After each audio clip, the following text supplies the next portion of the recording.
Assalamualaikum warahmatullahi wabarakatuh, ladies and gentlemen. Welcome to the new style of love. Oke, kali ini aku pengen membahas suatu hal ya di dalam dunia hubungan yang mungkin dulu pernah aku posting di YouTubeku, yaitu 3 fase dalam hubungan. Kalau kalian pengen lihat aja yang judulnya bosan dalam hubungan itu wajar.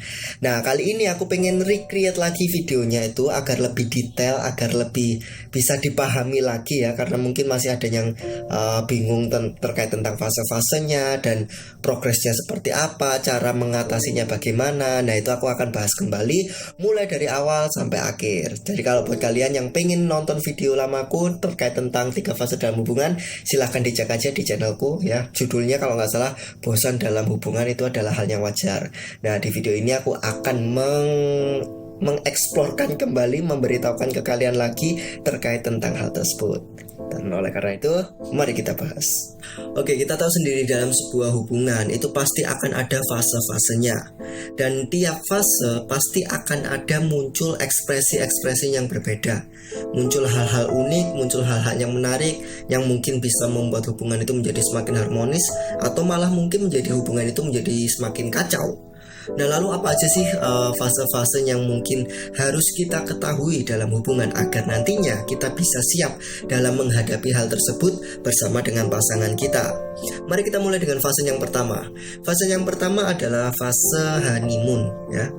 Fase honeymoon ini itu biasanya terjadi waktu awal-awal PDKT hingga pasca hubungan 3 bulan setelah hubungan.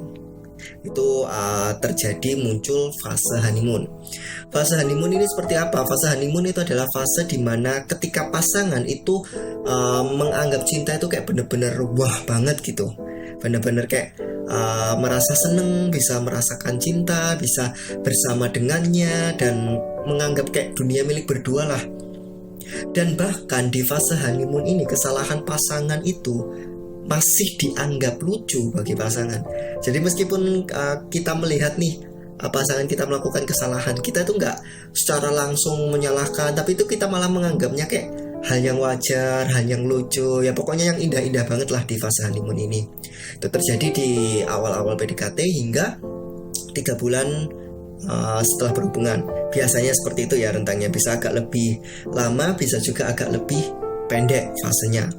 Cuman yang perlu teman-teman ketahui di sini adalah kalau fase honeymoon ini fase yang paling indah ya, karena masih merasakan kebahagiaan indahnya sebuah cinta, merasakan dunia milik berdua, dan nggak ada yang namanya mencari-cari kesalahan pasangan kayak gitu. Dan inilah fase terindah yang pernah ada dalam sebuah hubungan. Nah, lanjut ke fase yang kedua. Fase yang kedua itu adalah fase adaptasi.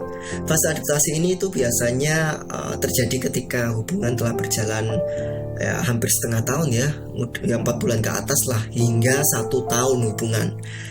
Nah, di fase adaptasi ini itu sudah mulai ada pertikaian ya, ada pertengkaran kecil-kecilan atau mungkin yang besar juga, ada perbedaan pendapat, mulai mengetahui sifat pasangan satu sama lain, dan kesalahan pasangan yang mungkin di fase honeymoon tadi masih dianggap lucu, kali ini sudah dianggap sesuatu hal yang harus diperbaiki kayak gitulah, yang nantinya akan muncul konflik-konflik kecil hingga mungkin yang bisa sampai besar. Nah, di fase adaptasi ini nanti akan muncul yang namanya pertengkaran. Nah, kalau misalnya pertengkaran ini tidak disikapi dengan baik, bisa jadi hubungan itu berakhir di fase adaptasi. Bisa jadi kalau misalnya ada salah satu pasangan yang egois, nggak mau memahami, nggak mau mengerti, ya itu akan sangat susah banget untuk hubungan itu bisa bertahan. Karena di fase adaptasi ini akan butuh banget yang namanya rasa dewasa, ya sikap dewasa ya, rasa pengertian, rasa memahami itu benar-benar akan sangat diuji banget. Dan di fase adaptasi ini pertengkaran itu selalu menjadi pedang bermata dua. Sebenarnya nggak hanya di fase adaptasi ya, di fase manapun pertengkaran dalam sebuah hubungan itu adalah pedang bermata dua. Karena apa? Ketika kita mungkin dengan pasangan kita, kalau misalnya tidak bisa menyikapi pertengkaran dengan bijaksana, dengan dewasa, maka akan menyebabkan keretakan dalam sebuah hubungan. Dan itu sangat berbahaya banget. Tapi kalau misalnya pertengkaran itu bisa disikapi dengan baik, disikapi dengan dewasa, dikomunikasikan, dan hasilnya akan menjadi lebih baik, pertengkaran yang terjadi itu nantinya akan membuat hubungan menjadi semakin harmonis. Dan itu luar biasanya. Jadi pertengkaran itu adalah bumbu dalam sebuah hubungan. Apakah kita bisa meracik bumbu tersebut menjadi sebuah racikan yang sempurna sehingga ketika diaplikasikan dalam sebuah hubungan akan menjadi keharmonisan yang tercipta di dalam hubungan tersebut? Atau mungkin kalau misalnya pertengkaran itu terjadi terus kita meracik bumbunya sedikit atau kelebihan, malah akhirnya nanti rasanya menjadi kacau.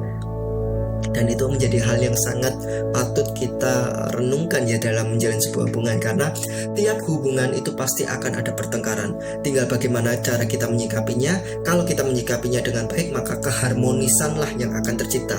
Tapi kalau kita tidak menyikapinya dengan baik, tidak dewasa, kayak anak kecil, egois, mau menang sendiri, maka akan menimbulkan keretakan dalam sebuah hubungan. Dan jangan sampai kita mempraktekkan hal-hal yang buruk ya ketika bertengkar di dalam hubungan kita, karena biasanya orang-orang itu gampang banget dikuasai emosi yang akhirnya membuat dia menghancurkan hubungannya itu sendiri. Kurang lebihnya seperti itu. Jadi perlu diingat kembali kalau misalnya fase adaptasi ini hal yang sangat lumrah terjadi dan pasti akan terjadi. Perbedaan pendapat, kemudian adaptasi sifat, saling memahami, saling mengerti, itu pasti akan terjadi. Nggak ada yang namanya pasangan terus bersatu ada di fase honeymoon terus gak akan mungkin. Pasti akan ada perbedaan pendapat dan kalian harus bisa dewasa menyikapinya. Oke? Kita lanjut lagi masuk ke fase yang berikutnya. Fase yang ketiga adalah fase bosan. Nah, fase bosan ini biasanya terjadi di hubungan di atas 1 tahun. Biasanya 1,5 tahun ke atas lah ya, 1,5 tahun ke atas. Dan perlu diingat teman-teman, saya akan selalu mengatakan kalau misalnya bosan dalam hubungan itu adalah hal yang wajar, namun harus disikapi dengan benar. Karena apa? Kalian tahu di fase bosan ini fase yang paling banyak seseorang itu berakhir hubungannya. Karena apa? Banyak orang yang seperti ini, ketika dia bosan dalam sebuah hubungan, bosan sama pasangannya, baik yang cowok maupun yang cewek, karena dua-duanya pasti akan merasakannya. Kebanyakan orang itu berpikir salah seperti ini. Oh, aku bosen sama dia, aku cari yang lain aja biar gak bosen. Atau kayak gini, oh dia bosen sama aku cari yang lain aja yang lebih baik dari dia biar aku cari pasangan yang gak bosen sama aku. No, itu ada suatu kesalahan besar. Karena apa? Bosan dalam hubungan itu adalah hal yang wajar. Justru bosan dalam sebuah hubungan itu adalah tanda kecocokan kalian dengan pasangan kalian. Saya ulangi lagi, bosan dalam hubungan itu adalah hal yang lumrah, dan bosan dalam hubungan itu adalah tanda kecocokan kalian dengan pasangan kalian. Jadi jangan sampai kalian ketika bosan memikirkan hal tersebut, itu malah akan menghancurkan hubungan kalian. Oke, itu kenapa ketika di fase bosan ini banyak kan orang-orang yang misalnya cowok bosan sama ceweknya, terus dia selingkuh cari yang lain, terus akhirnya setelah menyesal minta maaf. Karena apa ya? Karena bosan itu hal yang wajar. Ketika dia bosan malah selingkuh, terus apa yang didapatkan dari selingkuhannya ini juga udah bosan, akhirnya kembali lagi ke yang lebih cocok. Karena apa? Karena ya memang bosan itu tanda kecocokan. Kalian jangan sampai berpikiran seperti itu. Ingat, hubungan itu bukan mainan yang dengan seenaknya kalian kalau bosan ditinggalkan, terus kalau pengen kembali lagi tinggal kembali minta maaf. No, hubungan lebih kompleks dari itu ya. Dan jangan sampai kalian memiliki pemikiran-pemikiran bodoh seperti itu tadi hanya karena bosan. Ingat, sekali lagi saya sebutkan, bosan itu adalah tanda kecocokan kalian dengan pasangan kalian. Itu kenapa banyak banget di fase ini tuh orang berakhir hubungannya ya. Lalu gimana Kak caranya agar mengatasi fase bosan ini? Oke, buat teman-teman semua dengerin saya ya. Fase bosan ini akan selalu terjadi. Dan fase-fase yang saya sebutkan tadi, mulai dari fase honeymoon, adaptasi, dan juga bosan, itu siklus yang akan selalu berputar. Jadi buat teman-teman semua, kalau misalnya kalian mendapati diri kalian atau pasangan kalian berada di fase bosan, maka buatlah dari fase bosan itu kembali menjadi fase honeymoon. Dengan cara apa Kak? Dengan cara banyak hal. Bisa mungkin melakukan sesuatu hal yang belum pernah dilakukan, masak bareng misalnya, atau mungkin jalan-jalan atau liburan ke tempat yang belum pernah dikunjungi, dan lain sebagainya, sekreativitas kalian. Karena ingat, hubungan itu adalah komitmen yang harus dipegang oleh kedua belah pihak. Dan itulah 3 fase dalam hubungan yang perlu kita ketahui dan perlu kita bisa untuk mengatasinya. Memang susah, memang sulit, tapi buatlah itu menjadi latihan terus-menerus agar nantinya ketika siklus itu berulang, kalian bisa lebih siap untuk menghadapinya.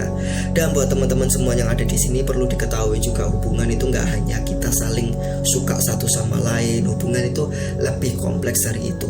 Butuh yang namanya kedewasaan, butuh yang namanya komunikasi, butuh yang namanya saling memahami, butuh yang namanya saling mengerti, dan lain sebagainya. Kalau misalnya kalian untuk memahami saja enggan, lalu kenapa kalian menjalin sebuah hubungan? Jadi buat teman-teman semua yang ada di sini, kalau misalnya teman-teman belum siap untuk menghadapi semua atau segala problematika dalam sebuah hubungan, atau kalian masih menganggap atau memiliki sebuah pemikiran hubungan dunia romansa itu hanya senang-senangnya, lebih baik teman-teman jangan menjalin hubungan terlebih dahulu ya. Ini bukan melarang atau apa, tapi itu untuk kebaikan kalian. Kalau misalnya kalian tetap memaksa, terus kalian belum siap untuk menghadapi sebuah problematika dalam sebuah hubungan, akan stres sendiri nantinya. Percaya deh, coba aja kalau nggak percaya. Oke, saya rasa cukup ladies and gentlemen terkait pembahasan pada kali ini terkait tentang 3 fase dalam hubungan. Jelimet banget ya ngomongnya. Ya pokoknya terkait tentang 3 fase dalam hubungan. Jadi semoga teman-teman bisa mendapatkan ilmu baru, edukasi baru di videoku kali ini. Dan buat teman-teman semua, jangan lupa untuk subscribe, like, komen, share video ini kalau kalian suka atau pengen teman-teman kalian juga dapat nih pemahaman atau pengetahuannya. Ada tombolnya di bawah semua ya.